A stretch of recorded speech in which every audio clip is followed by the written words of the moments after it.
Hey guys, welcome to the video. So today we're going to be covering different ways you can utilize your alts and why you have to use them to your advantage, but they also have drawbacks and disadvantages, so we're going to discuss that too.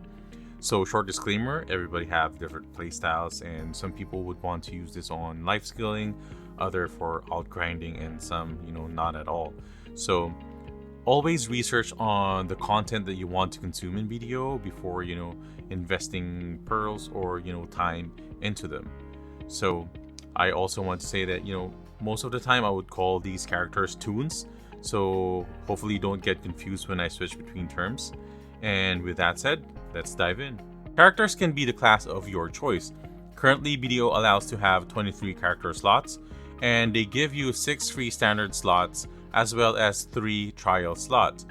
So this means that on the trial, you'll be able to use a character immediately at level 60. They can participate in Battle Arena, Savage Rift, Red Battlefield, and Arena of Arsha contents. The only problem is that, they cannot earn silver, but they do have, max skills that you could use, and you could buy gear from them inside the game. Once you're loaded in, go to Haas, and he has all of the items that you need. The Arsha chest has the weapons and the armors. All of the potions are here. A book that unlocks your succession, and then the buffs that you can use during PvP, which is, the meals to draw, the perfumes, and an additional body enhancement exclusive to trial characters, and some alchemy stones, the destruction and protection. So this is not like, what you would have exactly in game when you start, so you have to build up to this one, but this gives you kind of like, an experience of what the character would be on higher levels. So another good thing about the trials is that there are NPCs that are just stationary, and you could use some of your combos and try out the maxed out skills. So you don't have to invest a lot of time like trying to max out your levels, and some of the skills are level gap. And this is one of the best things to do before deciding on which character you would want. And also if you want to kind of like reroll or trying to find out like which character you're tagging, then you could use this one to practice a little bit and see, the combinations, the movement, if you really like it. So the drawback of this one is you have to buy character slot expansion coupons. Sometimes the pearl shop offers 1+1 for 200 pearls, sometimes less. The game does give some of them free. And you could also exchange it for 10,000 loyalties, which I highly recommend against, because there's some items that are worth more than, the character slot expansion. So if you would like to expand your character slots to 23, then you kind of have to cash out a little bit or wait for that, anniversary sale in order to maximize your character slots. As you go and complete your main quest, when you have started, what you would see is that you would gain knowledge with the NPC, with the places that you visit, and it would translate sometimes into energy. And it is located on your top left if you haven't changed your UI. And this is like the flexing arm over here. And this can be used for multiple ways. So let's go into those ones. One of the early NPCs that you would meet in the game is the alchemist Alistine.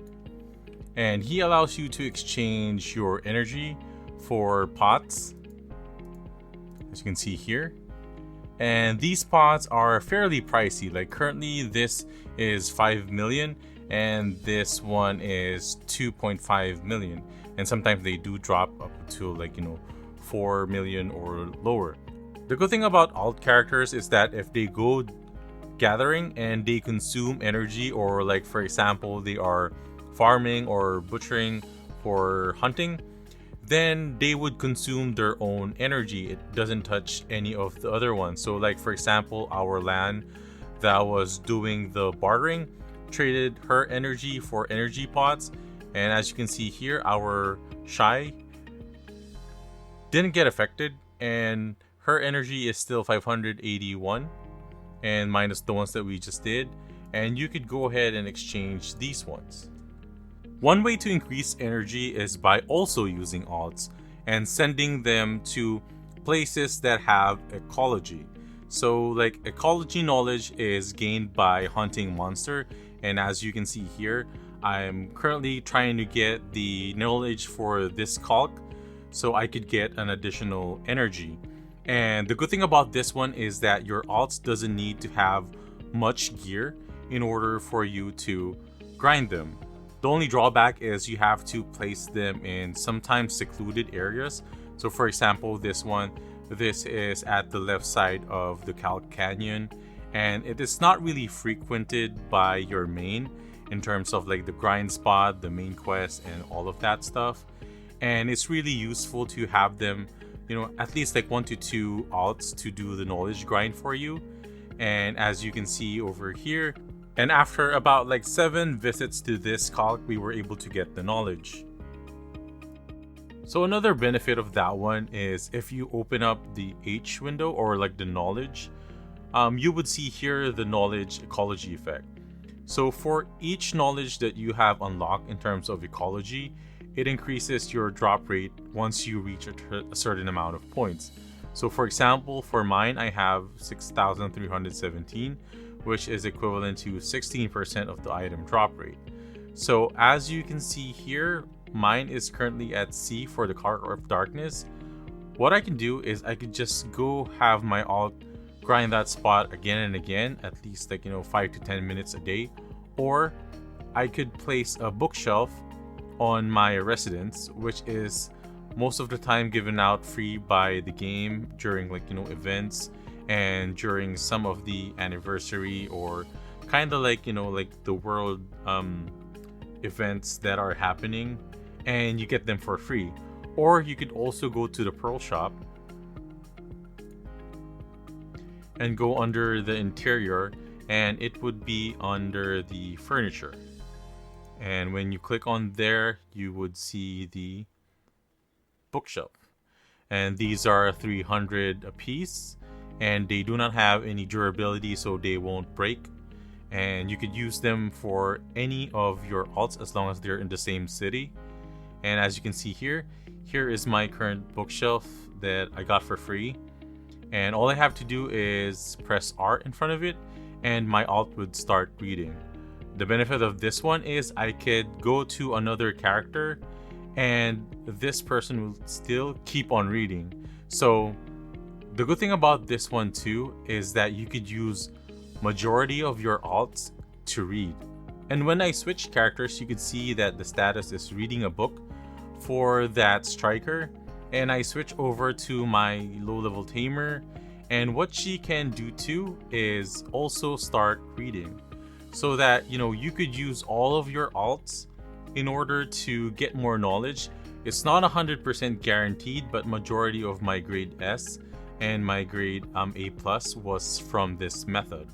So another application that you could use is that if you have some alts that you just use for alt grinding. So for example, I have this Guardian that I use for pot grinding for Blood Wolves because the game hates me. I'm already 126 hours on this part.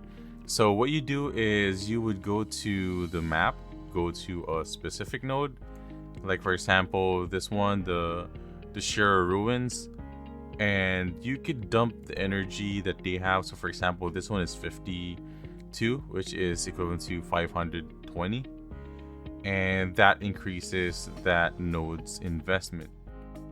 So one good practical application of the alts is by placing them in locations where you could do your life skill, or some places that forces you to do it separately. So one example is my farm. Currently I'm using this sorcerers, like Maya sorcerers, as my farming alt, and I chose this location for 3 things. There are some weasels that like go over here. This is very inefficient, but like this setup kind of works for me, that I could gather some of the meat, and it adds up a little bit. And what I do is like I just do the magical seed farming.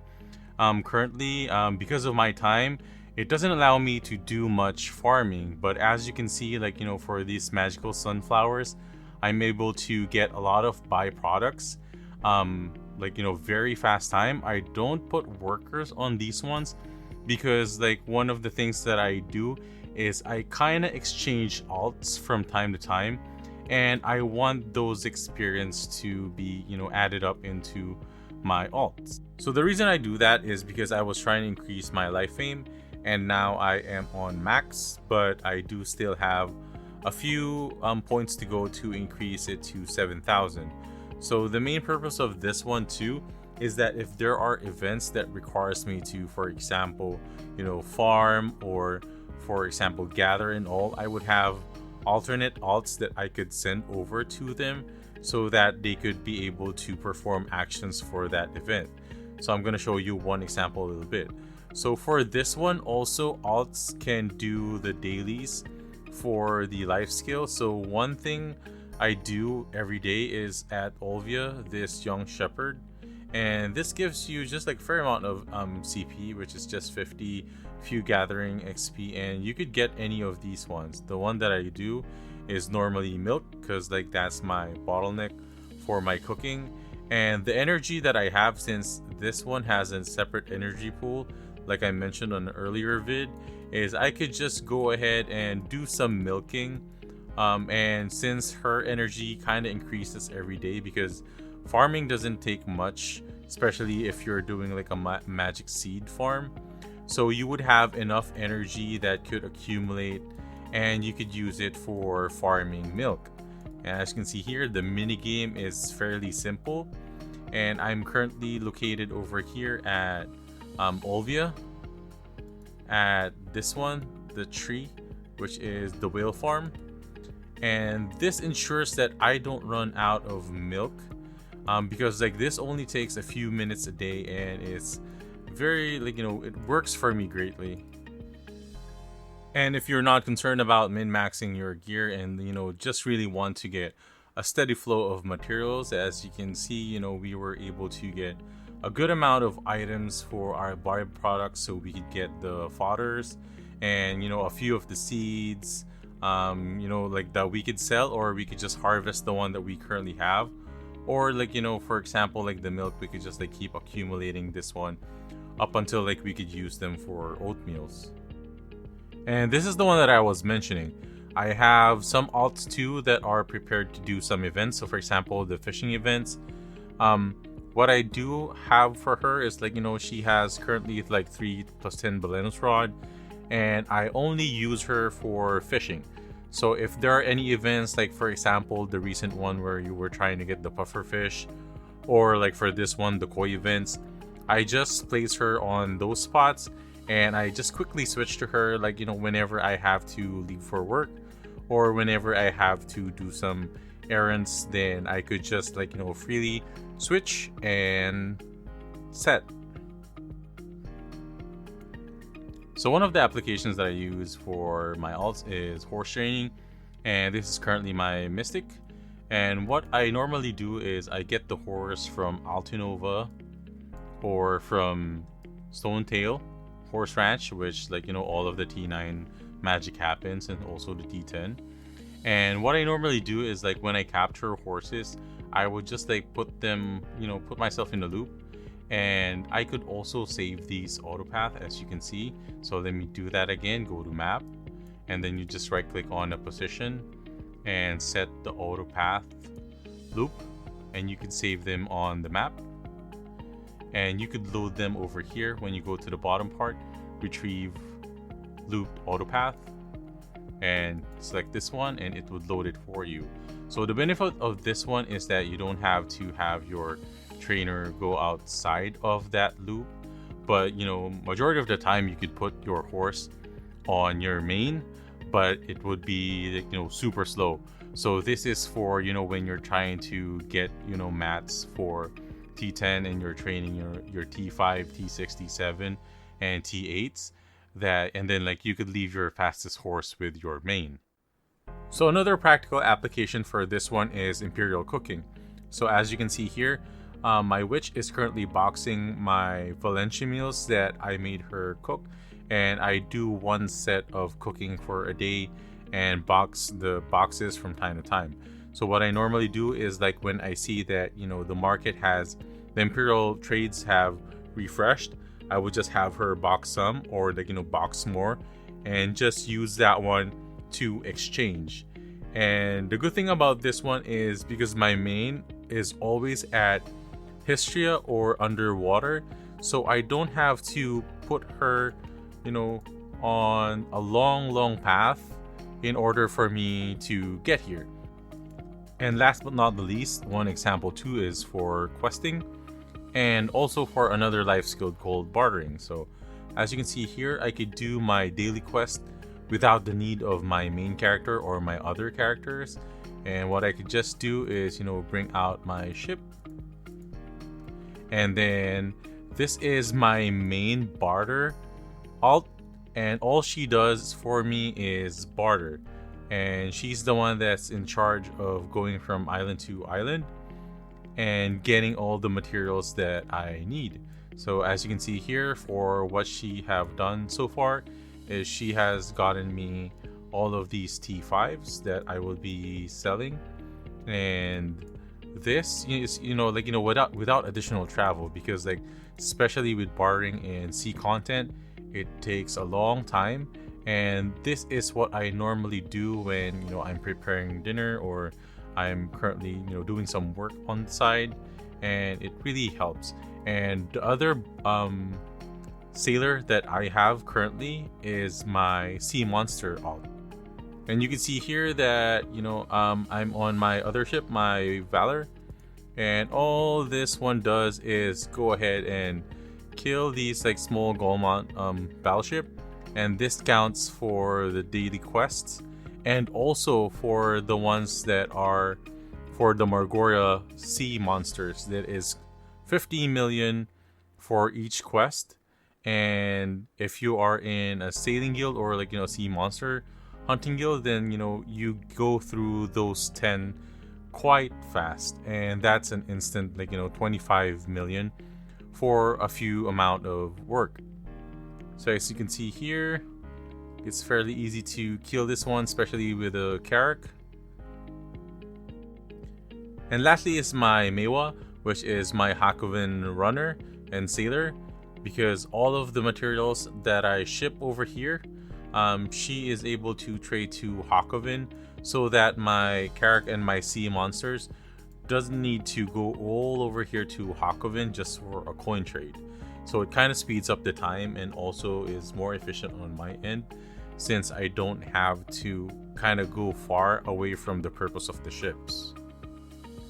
So another thing that you could do is use your alts as inventory spaces. So there are some items in the game that have 0 weight, and some of them take spaces. So for example, the seals, these doesn't have any weight. And the fishes that you've collected throughout the events too, for me personally, I want to keep them. So instead of putting them in the inventory where I might accidentally claim them and sell them, I just put them in my alt, and he is basically the ones that has all of the special things. So for example, the eggs, or some of the costumes and all. So this is one application that you could do to either organize your stuff depending on the alt, or try to open up some items or slots in your city inventory. One of the best applications too for the alts are the bosses, or the world bosses. As you can see here, that we were just from the event and Garmot spawned, so we were able to travel to here without any delay. So one bad thing about having no boss alts is that you won't be able to travel from spots to spots, because they're very spaced apart. As you can see here, this is where Garmoth spawned, and she's the one that drops the Garmoth heart. And this is Kazarka. So if the Kazarka was the next boss to appear, then I would have to travel here.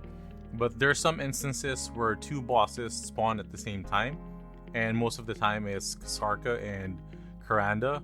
What happened on that one is that you would have to choose one.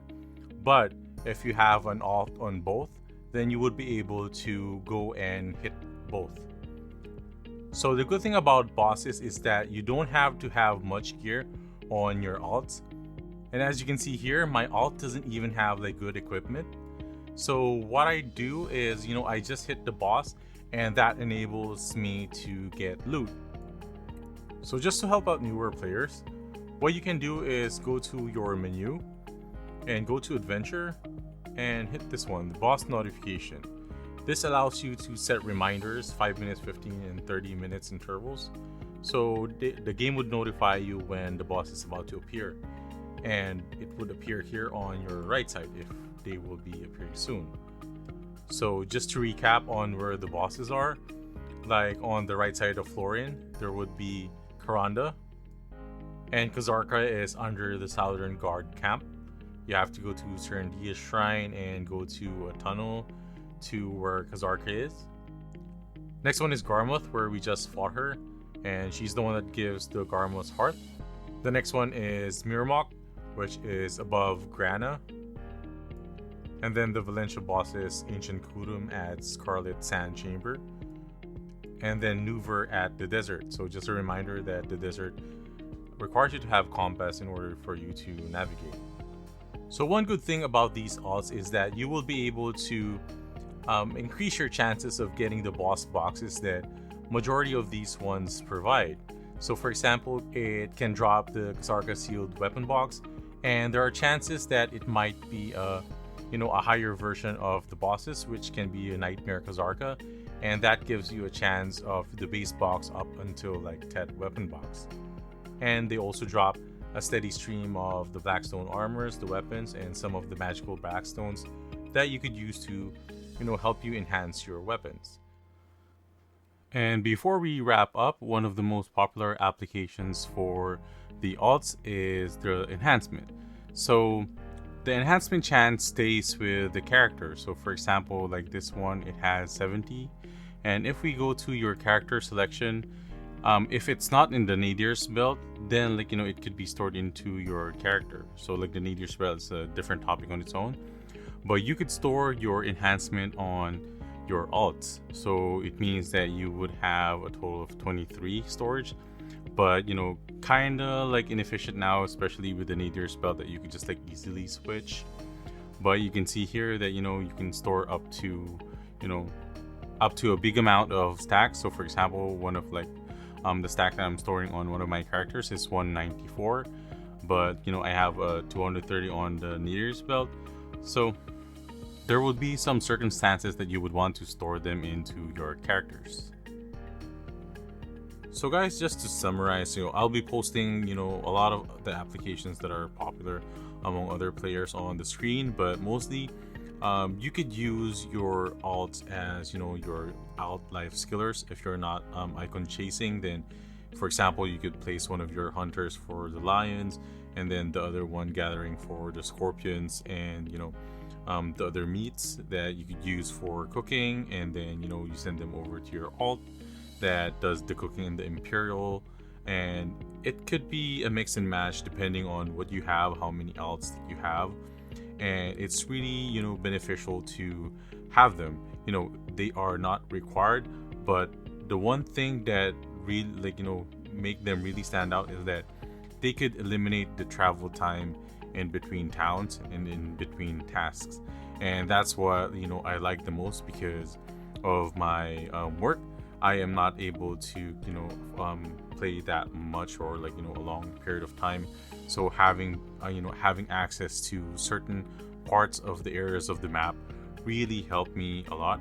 And switching between them is super fast. It just takes seconds. It goes from, as you can see before, and I've shown that it went from my farm to my milk gatherer to my fisher, and then to my Imperial cooker, and then going to my alt grinders, and then the boss alts, and all of those things that they get me. So especially the boss alts adds up a lot. So I would suggest if try to explore and see how you could set up your alt system, and if it's one thing that you would want to explore. But with that, we're going to be ending, and I hope that this video has helped you, and I'll see you guys on the next one.